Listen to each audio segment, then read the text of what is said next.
শুভ সকাল বন্ধুরা, তোমরা সবাই কেমন আছো? আশা করছি ভালো আছো, আর আমরাও অনেক ভালো আছি। ঝুমা ব্লগসে তোমাদের ওয়েলকাম। তো দেখো, আজকের ব্লগটা একদম সকাল সকাল শুরু করেছি।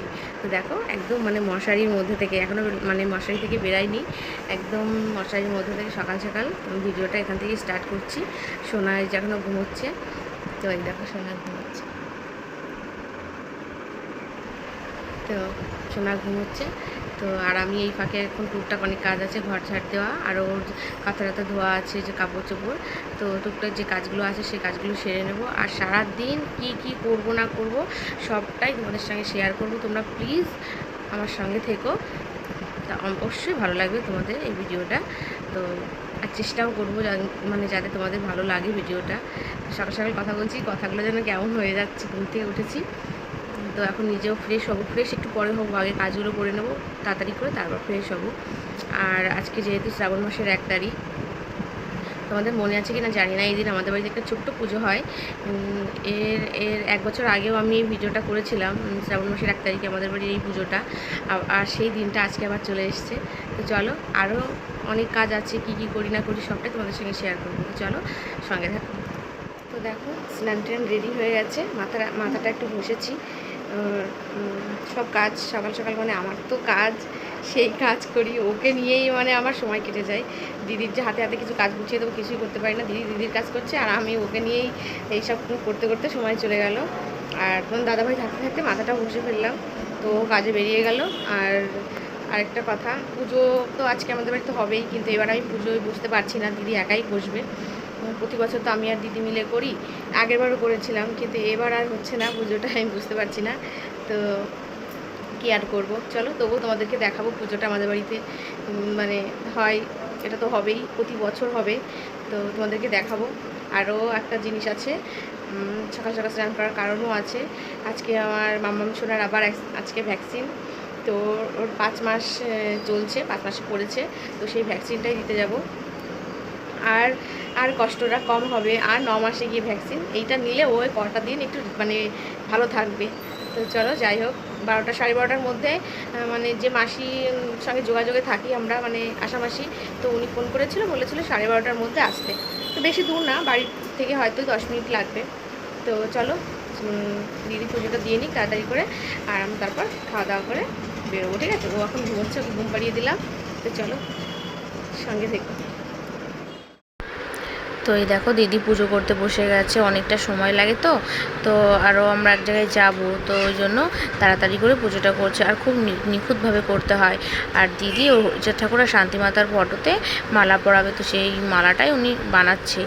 আর তোমাদেরকে তো বলেইছি যে হরিচাঁদ ঠাকুর শান্তিমাতা আমাদের এই মতে শ্বশুর বাড়িতে, তো ওনাদের আজকে ঘট পাল্টানোর দিন, আর যেহেতু বুধবার দিন আমাদের ঘট পাল্টায়, আর পুজোটাও বুধবার দিন পড়েছে, খুব ভালো একটা দিনে পড়েছে। আর তোমাদেরকে এটা কী দেখাচ্ছিলাম বলো তো, এটা হচ্ছে সবুজ কাচের চুড়ি। যেহেতু তোমরা তো জানোই শ্রাবণ মাস পড়ে গেছে 1 তারিখ, তো দিদি বলছিল সবাই পরে ঝুমা এই চুড়িগুলো পরবে, তো আমি বললাম পরবো। তো দিদি বলছে তাহলে ঠাকুরের আসনে রেখে পুজো করে তারপর পরবো। তো ঠিক আছে, খুবই ভালো কথা। তো সেটাই তোমাদেরকে দেখাচ্ছিলাম। আর আমাদের এই বাড়িতে দিদির মুখে শুনেছি, এই আজকের দিনটা, যে ঘট পাল্টানোর দিনটা খুবই বড় করে অনুষ্ঠান করা হতো, খুব জাঁকজমক করে। এই ঘট দুটো কিন্তু, যে হরিচাঁদ ঠাকুরের একটা ঘট আর শান্তিমাতার একটা ঘট, শুনেছি দিদির মুখে যে শ্বশুরমশাই আর শাশুড়ি মাই বসাতো, আর ওনাদের গুরুদেব আসতো, উনি পুজোটা করতো। লোকজন খাওয়ানো, খুব বড় করে অনুষ্ঠান, গান বাজনা হতো, খুব ভালো একটা অনুষ্ঠান হতো। তো এগুলো খুব মন দিয়ে আমার শাশুড়ি মা করতো, উনি এগুলো খুব মানতো, ঠাকুর দেবতা খুবই মানতো। তো এত মানতো, তো শাশুড়ি মা কী বলবো, অসময় হঠাৎ করেই চলে গেল। তো এটা আমাদের শ্বশুরমশাই কিছুতেই মানতে পারেনি, আর এখনও মানতে পারে না, ভুলতেই পারে না শাশুড়ি মাকে, খুব কষ্ট পায়। তো যাই হোক, এসব অনেক আরও নানান কারণ আছে, সেসব কারণে এই অনুষ্ঠানটা এখন আর এরকম বড় করে করা হয় না, এরকম ছোট করেই আমি আর দিদি মিলে এই পুজোটা করি। তো এবার আমি করছি না, দিদিই করছে। আমি থাকলে দিদিকে একটু সাহায্য করে দিই, তো এবার দিদি একাই করছে, দিদির কষ্ট হয়ে যাচ্ছে। তো দেখো, অনেক নিখুঁতভাবে এই যে ঘটগুলো দিদি বসিয়ে দিল, 2টো ঘট বসাতে হয়, তো এই যে লাস্ট যেটা ছিল সেটা দিদি বসিয়ে দিল। তো এই যে দিদির পুজোটাও কমপ্লিট, অনেকক্ষণ লেগেছে, অনেকক্ষণ, কিন্তু আমি তো সবটা দেখাতে পারিনি। আর এর আগের যে 1 বছর আগের ভিডিওটা আছে সেটাতে সব মানে সুন্দরভাবে দেখানো আছে কিভাবে কি করেছিলাম। কিন্তু আজকে তো আমি বোঝোই তো মাম্মাম সোনার মানে ওর পেছনে সময় দিতে হয়, তো সে কারণে আমি দিদির এই পুরো মানে ভিডিওটা আমি দেখাতে পারিনি। তো দেখো, যাই হোক পুজোটা কমপ্লিট হয়ে গেছে। দিদি এখন যে পুজোটা দেবে মানে কমপ্লিট হয়ে গেছে, এখন উলু দেবে, দিয়ে পুজোটা পুরো শেষ হয়ে যাবে।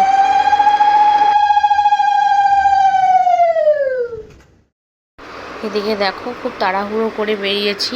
দিদি পুজো দিয়ে কিছু খায়ও নি, দেরি হয়ে যাচ্ছিলো, মামামের ভ্যাকসিনের সময় হয়ে যাচ্ছিলো, 12:30টার মধ্যে ওখানে পৌঁছাতে বলেছে। তো আমরা 12:30টার সময় বেরিয়েছি বাড়ি থেকে, যেহেতু বেশিক্ষণ লাগে না তবুও তাতে। আর এই যে পৌঁছেও গেছি, পড়ে আছে ও বম্মার কোলে। তো ছোট তো সেই জন্য বম্মাই বলি, অবশ্যই বড় মাই হবে। তো এই দেখো এখানে সবাই এসছে, সব বাচ্চা কাচ্চারা খুব কান্না। তো বন্ধুরা দেখো, সোনাকে ভ্যাকসিন দিয়ে নিয়ে চলে এসেছি। ভীষণ কান্না করে নিয়েছিলাম আমিও, কারণ ও ভীষণ কান্না করেছে। এতটা কষ্ট লাগছিল না, মানে বলতে পারবো না, মানে কি বলবো, সব বাচ্চাদের মানে এত কান্নাকাটি করছে বাবা। যখন ওই যে ইঞ্জেকশনটা পুশ করছে ওরা, মানে কি বলবো, ওদের তো কষ্ট হচ্ছে, আর দেখে আমি দিদি আমাদেরও খুব কষ্ট লাগছিল। তো যাই হোক, এই যে ঘুমিয়ে গেছে, খুব কষ্ট পেয়েছে, তো দিদি এনে পর শুয়ে দিয়েছে। আর ওখান থেকে বলেছিল একটু ঠান্ডা তেলে শেক দিতে, যা হলে ওই যে চাকাটা হয় না, ফুলে যায়, সেটা হবে না। তো এতক্ষণ বসে বসে সেটাই দিলাম, দিয়ে মলমটা মানে জেলটা লাগিয়ে দিয়েছি। আরও ঘুমোচ্ছে, ওকে ওষুধটাও খাওয়াতে হবে, জ্বরের ওষুধটা, কারণ জ্বর আসবে, তো ওষুধটাও খাওয়াবো ভাবছি। তো আর দিদি এই যে প্রসাদ দিয়েছে যে, তো ওটাই খাচ্ছিলাম। আর তোমাদেরকে আরেকটা কথা বলি, তোমাদেরকে বলা হয়নি নতুন জিনিস, এই দেখো হাতে, এই দেখো চুড়ি পরেছি। শ্রাবণ মাসের 1 তারিখ যেহেতু সবাই পরে, তারপর এটার মানেও জানলাম যে এটা স্বামীর মঙ্গলের জন্য পরে, এটা জানতে পেরেছি। তো আমি আর দিদি, তো দিদি বললো যে মা আমি চুড়ি আনবো, তুমি পরবে? আমি বললাম হ্যাঁ পরবো, সবাই পরে, আমারও একটু পরতে ইচ্ছা করে। এই বছর আমরা দুজন এই যে শিব ঠাকুরের ওখানে পুজো দিয়ে, আজকে তো এমনিতেই পুজো দিয়েছে, আর ওখানে শিবের আমাদের ঠাকুর আছে, ওখানে রেখে পুজো দিয়ে তারপরে চুড়িগুলো পরেছি। একদম নতুন, হাতটা অন্যরকম লাগছে। কোনোদিন মানে বড় হয়ে, ছোটোবেলাতে তো পড়েছি, কিন্তু বড় হয়ে তো কোনোদিন পড়িনি, তো একটু অন্যরকম লাগছে। যাক, মানে একটু অন্যরকম কিছু করেছি তো ভালোই লাগছে। চলো সোনাকে দেখাই, ও ঘুমোচ্ছে।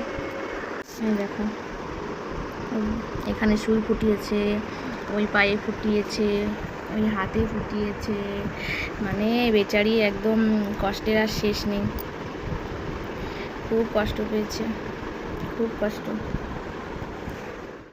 তো দেখলেই মানে কি বলবো, ওর কষ্ট দেখে আমার যে এতটা খারাপ লাগছে, তো কিছু মানে বলার নেই, কিন্তু কিছু করার নেই, এটা তো হবেই না, এটা তো ওদের ভালোর জন্যই দেয়। আর যাই হোক, আর 9 মাসে গিয়ে পাবে, তার মাঝখানে এতগুলো দিন ও খুব ভালো থাকবে। তো এটা মানে ভেবে একটু আনন্দ পাচ্ছি যে আর দেরি আছে, আর 9 মাসে গিয়ে পাবে, কটা দিনও একটু মানে আরামে থাকবে।